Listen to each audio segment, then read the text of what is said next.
Assalamualaikum warahmatullahi wabarakatuh. Hai teman-teman, perkenalkan saya Safri Mumtazatul Makarimi, NIM 360141845 dari Pendidikan IPS UNES 2018. Nah, dalam video kali ini saya akan membahas tentang bumi dan batas-batas lempeng tektonik. Untuk lebih lengkapnya, yuk kita simak videonya. Pokok bahasan yang pertama yaitu tentang bumi. Nah, apa sih bumi itu? Nah, bumi dapat diartikan sebagai suatu planet yang menjadi tempat tinggal bagi semua makhluk yang hidup di dalamnya. Dalam bahasa Inggris, bumi disebut dengan Earth. Sementara di Indonesia, istilah bumi berasal dari kata bumi yang memiliki arti tanah. Kata tersebut merupakan bahasa Sangsekerta. Bahasan yang kedua yaitu tentang teori lempeng tektonik. Teori yang pertama yaitu Continental Drift oleh Taylor pada tahun 1910 dan Albert Wegener pada tahun 1912. Teori ini berpendapat bahwa adanya persamaan yang mencolok antara garis kontur pantai timur benua Amerika Utara dan Selatan dengan garis kontur pantai barat Eropa dan Afrika. Kedua garis yang sama tersebut sebenarnya dahulu adalah daratan yang berhimpitan. Itu sebabnya formasi geologi di bagian-bagian yang bertemu itu sama dan adanya persamaan flora dan fauna di tempat yang bertemu tersebut. Teori yang kedua itu Convection Current oleh Vending Machines dan Harry Hess. Teori ini berpendapat bahwa perpecahan benua dan pergerakan lempeng itu disebabkan oleh adanya energi yang menggerakkan lempeng tersebut. Energi itu berasal dari arus konveksi di dalam astenosfer bumi. Arus konveksi adalah perpindahan energi panas pada fluida.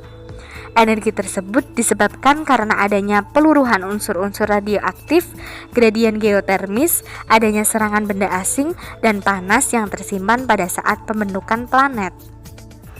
Teori yang ketiga yaitu Sea-Floor-Current pada tahun 1963.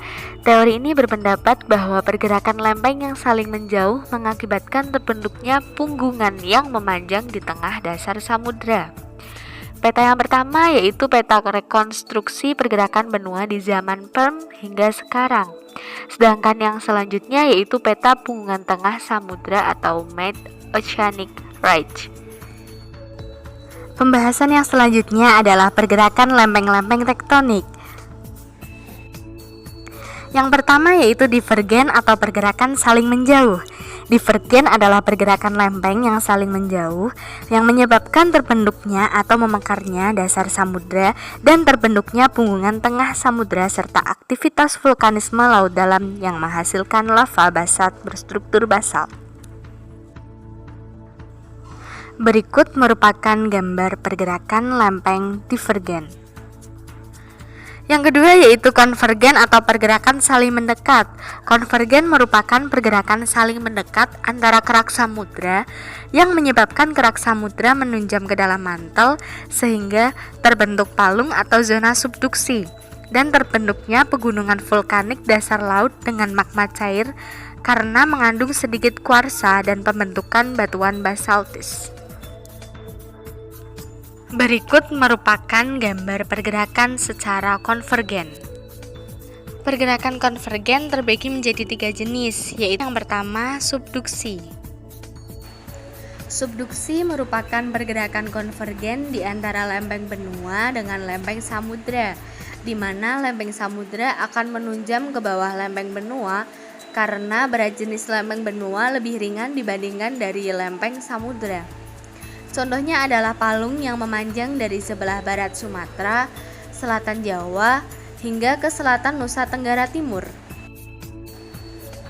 Selanjutnya yaitu obduksi. Obduksi merupakan pergerakan konvergen di antara kerak benua dengan kerak samudra, di mana kerak benua menunjam di bawah kerak samudra. Penunjaman ini terjadi karena adanya perubahan dari batas lempeng divergen dengan konvergen, yang kemudian penunjaman tersebut membawa kerak benua berbenturan dengan kerak samudra. Yang ketiga yaitu kolisi. Kolisi merupakan pergerakan konvergen di antara lempeng benua dengan lempeng benua. Kedua lempeng tersebut memiliki massa jenis yang sama sehingga membentuk pegunungan lipatan yang sangat tinggi. Contohnya adalah pegunungan Himalaya. Yang ketiga yaitu transform. Transform merupakan pergerakan lempeng di mana lempeng-lempeng bergerak saling berpapasan. Gerakan ini sejajar dan tidak tegak lurus, di mana menghasilkan sesar mendatar jenis triaxial fault. Contohnya adalah sesar San Andreas di Amerika Serikat.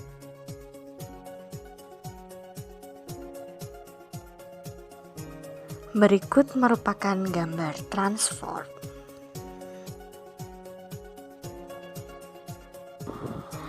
Dampak atau akibat dari pergerakan lempeng tersebut yaitu adanya vulkanisme, gempa bumi, mineralisasi, dan pengangkatan pegunungan. Itulah materi tentang bumi dan batas lempeng tektonik. Terima kasih, semoga bermanfaat. Wassalamualaikum warahmatullahi wabarakatuh.